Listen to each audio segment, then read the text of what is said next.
Hello बच्चों, कैसे हैं आप सभी। आशा करता हूँ आप सभी स्वस्थ होंगे और मस्त होंगे। चलिए आज हम शुरू करते हैं चैप्टर नंबर 13 बसेरा ऊंचाई पर पार्ट 2। शुरू करने से पहले अगर आप चैनल पर नए हैं तो चैनल को लाइक कर दे और सब्सक्राइब कर दे।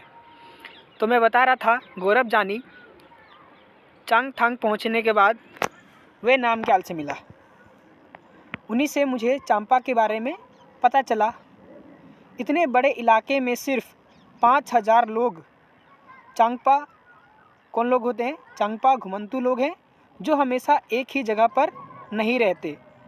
यानी कि चांगपा जो लोग होते हैं वो घुमंतू होते हैं, यानी कि वो एक जगह पर नहीं रहते हैं, अलग अलग जगह पर जाते रहते हैं। क्यों जाते हैं? तो वे अपनी भेड़ बकरियों के झुंड को लेकर पहाड़ों में हरे मैदानों की खोज में घूमते रहते हैं और इन्हीं जानवरों से इन्हें अपनी ज़रूरत का सामान मिल जाता है, जैसे दूध, मांस, टेंट के लिए चमड़ा, स्वेटर और कोट के लिए ऊन आदि।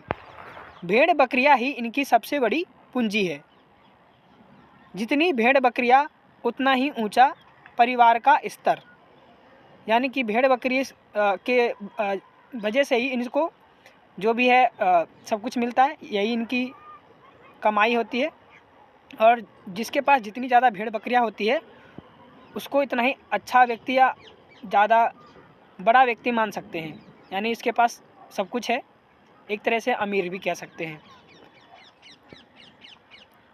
चांगपा खास तरह की बकरियां पालते हैं जिनके बालों से दुनिया की मशहूर पश्मीना ऊन बनती है। जितनी ठंडी और ऊंची जगह होगी इन बकरियों के बाल भी उतने ही ज़्यादा और नरम होंगे। यानी कि भेड़ बकरियां जितनी ज़्यादा ऊंचाई पर जाती है तो ठंड से बचने के लिए जो इनके बाल होते हैं वो लंबे हो जाते हैं और नरम हो जाते हैं। इसीलिए चांगपा इतने मुश्किल हालात में भी इतनी ऊंचाई पर रहना पसंद करते हैं और यही है इनकी ज़िंदगी। मैं मोटरसाइकिल पर तो अपना थोड़ा ही सामान लाया था, लेकिन ये लोग अपना पूरा घर और सामान घोड़ों और याक पर लाद कर घूमते हैं। घोड़े और याक भी एक पहाड़ी जानवर होता है, गाय की तरह। जब आगे बढ़ना हो तो ये सिर्फ 2.5 घंटे में, यानी 2 घंटे 30 मिनट में डेरा समेट कर निकल पड़ते हैं। जहाँ ठहरना हो वहाँ कुछ ही देर में ये अपने टेंट गाड़ लेते हैं। तैयार हो जाता है इनका घर। स्वागत है, आपका स्वागत है कहते हुए नामग्याल मुझे बड़े तिकोने टेंट में ले गया। ये अपने टेंटों को रेवो कहते हैं। यानी कि जो ये लोग टेंट में जिस टेंट में रहते हैं उस टेंट को ये लोग रेवो कहते हैं। ठीक है, रेवो टेंट को कहते हैं। याक के बालों से बुनाई करके चांगपा पटिया बनाते हैं जिन्हें सील कर जोड़ लेते हैं। ये बहुत मजबूत होती है और गर्म भी। अब मैं आपको बता दूं कि चांगपा की भाषा में चांगथांग का मतलब ऐसी जगह होता है जहाँ बहुत कम लोग रहते हैं। और ऊंचाई पर जाने पर क्या होती है कि ऑक्सीजन की मात्रा भी कम हो जाती है और ऑक्सीजन कम होने के कारण जो ऊंचाई पर चढ़ने वाले लोग होते हैं वो ऑक्सीजन की सिलेंडर भी साथ में ले जाते हैं। ठीक है, तो मैंने देखा कि ये पट्टियाँ हैं वो 9 डंडियों के सहारे ज़मीन से बंधी थी। टेंट लगाने से पहले ज़मीन में 2 फुट गहरा गड्ढा खोदते हैं, फिर गड्ढे के आसपास की ऊंची ज़मीन पर टेंट लगाते हैं। टेंट में घुसने पर मैंने पाया कि वह खूब ऊंचा था और मैं आराम से सीधा खड़ा हो सकता था। अपने टेंट में ऐसा नहीं कर पाता। रेवो अंदर से मेरे मुंबई वाले फ्लैट के कमरे जितना बड़ा था।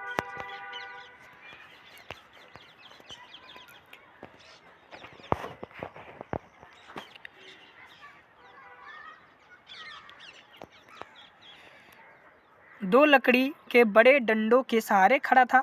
रेवो के बीचों बीच एक खुला छेद था जहाँ से चूल्हे का धुआं बाहर जा सके। नामग्याल ने बताया कि इनके टेंट का डिज़ाइन 1000 साल से भी पुराना है। 1000 साल से भी पुराना है।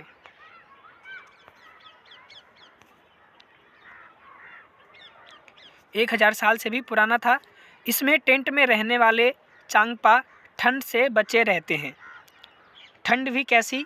सर्दियों में यहाँ का तापमान 0 से कई डिग्री नीचे चला जाता है, यानी 0 डिग्री से भी नीचे चली जाती है, माइनस में -40 डिग्री तक पहुँच जाती है तापमान, और हवा भी बहुत तेज़ चलती है। इसके अलावा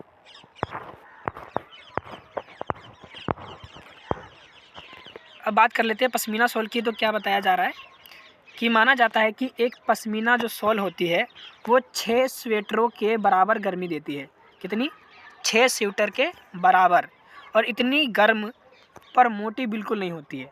ये पश्मीना बनता है पहाड़ी बकरियों के खास नस्ल से, जो लगभग 5,000 मीटर की ऊंचाई पर रह सकती है। यहाँ सर्दियों में तापमान जो होता है वो 0 डिग्री सेल्सियस से कम होकर -40 डिग्री सेल्सियस तक चला जाता है। यानी कि जो भेड़ होते हैं वो 5,000 मीटर की ऊंचाई पर रहते हैं, और वहाँ का जो तापमान होता है वो 0 डिग्री से लेकर माइनस में यानी -40 डिग्री सेल्सियस तक चली जाती है। और इतनी सर्दी से बचने के लिए बकरियों के शरीर पर बहुत ही बारीक और नरम बाल उग जाते हैं, जो गर्मियों में झड़ जाते हैं। और ये बाल क्या होते हैं? बहुत ही पतले होते हैं। इनके बाल की इतने पतले कि बकरी के 6 बाल मिलाकर तुम्हारे सिर के एक बाल की मोटाई के बराबर होंगे। यानी कि इनके 6 बाल मिलाकर हमारे एक बाल के बराबर है। इसलिए पश्मीना शॉलों को मशीनों द्वारा नहीं बुना जा सकता। इनकी बुनाई हाथों से करने के लिए खास बुनकर होते हैं। अगर एक बुनकर 250 घंटे बुनाई करे तब जाकर एक साधारण पश्मीना शॉल तैयार होती है। यानी 250 घंटे 205 आवर्स का काम करने पर एक सिंपल सा शॉल तैयार होता है। इतनी मेहनत करनी पड़ती है। सोचो, अगर डिज़ाइन वाली शॉल बुननी हो तो कितनी दिन लगेंगे। इसके अलावा हम बात करते हैं कि 1 घंटे में मैं 70 किलो की गति से चलता रहा रेबो की गति से, और वह इसी गति से चले तो 1 घंटे में कहाँ पहुँच जाएंगे। रेबो के पास ही भेड़ बकरियों को रखने के लिए जगह बनी थी। इसे चांगपा लेखा कहते हैं। क्या कहते हैं? लेखा क्या है? लेखा क्या है? तो रेबो के पास भेड़ बकरियों को रखने के लिए एक जगह बनाई होती है। यानी टेंट तो है, ये टेंट के बगल में भी कुछ जगह बनाई है इसको घेर कर, जिसमें भेड़ बकरियों को रखते हैं। उनको लेखा कहा जाता है। लेखा की दीवारें पत्थरों और चट्टानों को एक दूसरे पर रखकर बनाते हैं, और हर परिवार अपने जानवरों के झुंड पर पहचान के लिए खास निशान बनाता है। यानी इतनी सारी भेड़ें होती है और बहुत सारे परिवार होते हैं, तो उनको भेड़ों को पहचानेंगे कैसे? तो उनको पहचानने के लिए उन पर एक खास तरह का निशान बनाया जाता है। रोज़ सुबह झुंड को लेखा से, यानी उसी जो रखने की जगह है वहाँ से निकाल कर गिन कर चराने ले जाते हैं। और ये काम कौन करते होंगे? तो ये काम करते हैं औरतें और जवान लड़कियाँ, ये रोज़ काम करते हैं। चांगपा लोगों की ज़िंदगी पूरी तरह से इन जानवरों से जुड़ी है। क्या कोई जानवर तुम्हारी ज़िंदगी का हिस्सा है? जैसे तुम्हारा कोई पालतू जानवर या खेती में इस्तेमाल किए गए जानवर इत्यादि। ऐसे 5 उदाहरण सोचो और लिखो कि जानवर तुम्हारी ज़िंदगी में कैसे जुड़े हैं। क्या भेड़ बकरियों को अपने शरीर के बाल की ज़रूरत नहीं होती? तो सभी जानवरों को अपने बालों की ज़रूरत होती है। जैसे हम लोगों का कपड़ा पहनते हैं, उसी प्रकार से जानवर का बाल ही एक तरह से उनको सुरक्षा प्रोटेक्ट करता है। इसके अलावा भी ठंड से बचने के लिए हम लोग उसके ऊपर कपड़े डालते हैं, उनको भी कपड़े पहनाते हैं। तो कुछ ऐसे स्थान भी है जहाँ पर तापमान जो होती है 50 डिग्री 55 डिग्री यानी 50 से 55 डिग्री तक तापमान चला जाता है, जैसे राजस्थान वाला इलाका। और कुछ ऐसे स्थान भी है जहाँ पर 0 डिग्री सेल्सियस से भी नीचे तापमान चली जाती है, जैसे कि हमारा जम्मू कश्मीर वाला इलाका, श्रीनगर वाला इलाका, ऐसे इलाके भी हैं। इसके अलावा अब हम बात करते हैं श्रीनगर की। श्रीनगर जम्मू कश्मीर की राजधानी श्रीनगर। मैंने कुछ दिन इन लोगों के साथ बिताए, न चाहते हुए भी आगे तो बढ़ना ही था। लेह से वापसी की यात्रा मुझे इस अनोखे इलाके से दूर एक दूसरी दुनिया में ले जाने वाली थी। लेह से वापस आते समय मैंने श्रीनगर की ओर का रास्ता पकड़ा। कारगिल से होता हुआ, जो 1999 में जो लड़ाई हुई थी, कारगिल की युद्ध, वो कारगिल जगह है। कारगिल से होता हुआ फिर श्रीनगर पहुंचा। रास्ते में मैंने कई तरह के घर और अद्भुत इमारतें देखी। फिर कुछ दिन मैं श्रीनगर में रहा। वहाँ के अलग घरों को देखकर मैं हैरान था। उन घरों ने मेरा दिल ही जीत लिया। कैसे? तो कोई पहाड़ पर, तो कोई पानी पर, तरह तरह के घरों में लोग रहते हैं। यानी कोई पहाड़ पे घर बना हुआ था, कोई पानी में घर बना हुआ था, कोई बोट जैसा यानी नाव जैसा घर बना हुआ, नाव की जैसा बना हुआ था, जैसा कि इस चित्र में दिख रहा है। तो ऐसे अलग अलग तरह के घर थे। तो उसने क्या किया, उसका दिल जीत लिया। और उन घरों के मैंने कई फ़ोटो खींचे। और ये फ़ोटो भी आप देख सकते हैं। यात्री डल झील में शिकारे में घूमने का मज़ा उठाते हैं। तो ये नाव जैसा जो घर बना हुआ है, मतलब बोट बनाए, घर बनाए, जो भी है, इसको क्या कहते हैं? शिकारे कहते हैं। शिकारे, तो इसको क्या बोलते हैं? शिकारे। अपने सफ़र की शुरुआत पर निकलने से पहले मैंने कभी भी सोचा न था कि एक ही राज्य में मुझे इतनी तरह के घर और लोगों के रहन सहन के तरीके देखने को मिलेंगे। लेह में एक अद्भुत था दुनिया की चोटी पर रहने का, और श्रीनगर में अनुभव था पानी पर रहने का। यानी कि लेह में तो चोटी पर घर बने हुए थे और श्रीनगर में पानी पर। और इन इलाकों में घर भी ऐसे खास थे जो वहाँ के मौसम के अनुकूल थे। यानी जैसा मौसम था उसके अनुसार ही घर को बनाया गया था। उसके बाद वापसी का समय, फिर आगे बढ़ने का समय आ गया और इस बार जम्मू शहर से होते हुए जाना था। अब फिर वैसे ही घर दिखे जिन्हें देखकर मैं बड़ा हुआ था, वही सीमेंट वाले, ईंट वाले, कांच वाले, स्टील वाले। और इस बारे में कोई दो राय नहीं है कि ये मजबूत और टिकाऊ है। पर इनमें उन घरों जैसी खासियत नहीं थी जो मैंने खुशकिस्मती से लेह और जम्मू कश्मीर में देखे। फिर से उतना ही लंबा वापसी का सफ़र करके मैं और लोनर मुंबई पहुंचने ही वाले थे। मुंबई शहर की भीड़भाड़ वाली सड़क को पर लोनर, जो गाड़ी है उसकी, लोनर वापस नहीं आना चाह रही थी। मेरा मन भी भारी हो रहा था, पर अंदर से दिल में खुशी थी कि इतना कुछ अनोखा और नया मैं अपनी यादों और अपने कैमरों में कैद कर लाया था। तो कुछ और भी बातें हैं जो हमें बताया जा रहा है कि कश्मीर के हर गली कूचे में दिखती है एक बेकरी, यानी कि दुकान जैसा होता है जहाँ सामान वगैरह बिकती है। लेकिन इसमें क्या बताया जा रहा है कि कश्मीरी जो लोग होते हैं अपने खाने के लिए रोटी घर में नहीं बनाते हैं। कहाँ? खाने के लिए रोटी अपने घर में नहीं बनाते हैं, इस दुकान से या बेकरी से ही खरीदते हैं। तो एक चीज़ ये बताया जा रहा है कश्मीर के बारे में। इसके अलावा और क्या क्या बताया? श्रीनगर के घर एक नज़र में। तो ज़रा हम देख लेते हैं श्रीनगर में कैसे कैसे घर होते हैं, उनकी क्या क्या खासियत है।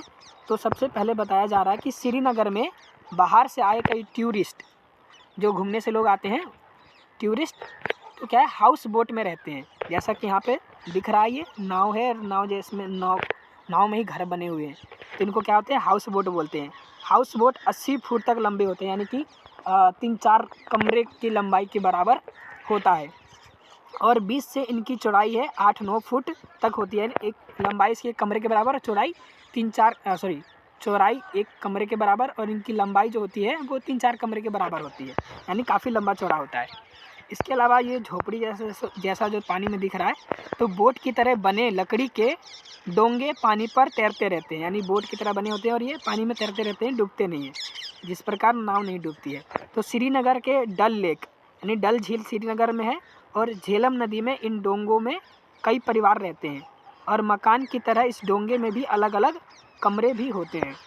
तो एक तो ये खासियत है कि पानी में तैरती भी है और कई तरह के इसमें कई कमरे भी होते हैं। इसके अलावा वहाँ की डिज़ाइनों के बारे में बताया गया है कि हाउस बोट और कई बड़े घरों के अंदर की छत पर लकड़ी की सुंदर नक्काशी होती है। इसमें एक खास डिज़ाइन होता है जिनको क्या बोलते हैं? ख़त्म बंद है। इनमें एक खास डिज़ाइन ख़त्म बंद है जो जिंगसा पज़ल जैसा दिखता है। एक पज़ल जैसा दिख रहा है जो एक डिज़ाइन है इसमें, ख़त्म बंद। इसके अलावा ये घर जो है, एक घर के ऊपर एक घर बना हुआ है। इसके बारे में क्या बताया कि पत्थरों को काटकर एक के ऊपर एक रखकर बनाए गए घर कश्मीर के गांव में दिखते हैं और पत्थरों के ऊपर मिट्टी की पुताई की जाती है और लकड़ी का भी इस्तेमाल किया जाता है। इन घरों की छत जो होती है वो ढलवा होती है, जैसे कि ऊपर से नीचे की तरफ दिख रहा है, इसको ढलवा बोलते हैं, ताकि पानी बर्फ़ वगैरह जो है वो सड़क जाए। इसके अलावा खिड़की किस प्रकार की बनी है और इन खिड़कियों को क्या बोलते हैं? तो यहाँ के पुराने घरों की खासियत ये है कि ये जालीदार खिड़कियाँ, इस खासियत क्या होती है यहाँ की, जालीदार खिड़कियाँ, और ये बाहर की ओर निकली होती है और इन्हें क्या बोलते हैं हम लोग? डब कहते हैं, डब। इनमें बैठकर क्या है, बाहर का नज़ारा भी बढ़िया से दिखता है, ये देखा जा सकता है। तो ये घर जो है दीवार से बाहर की ओर निकली हुई है और जैसे छत होते हैं वैसे ही इनमें बाहर से निकला हुआ है। इसके अंदर बैठकर हम नज़ारा भी देख सकते हैं। इसके अलावा दीवारों की ईंटों की डिज़ाइन भी आप देख सकते हैं कि यहाँ के पुराने घरों की खासियत क्या है? पत्थर, ईंट और लकड़ी को मिलाकर बनाना। घरों के दरवाजे, खिड़कियों पर डिज़ाइनदार मेहराब बने होते हैं, यानी डिज़ाइन आकृतियाँ, फूल वगैरह बने होते हैं और ईंटों से डिज़ाइन बने होते हैं। तो आज यहीं ख़त्म करते हैं। हमारे चैनल पे बने रहें और देखते रहें। धन्यवाद।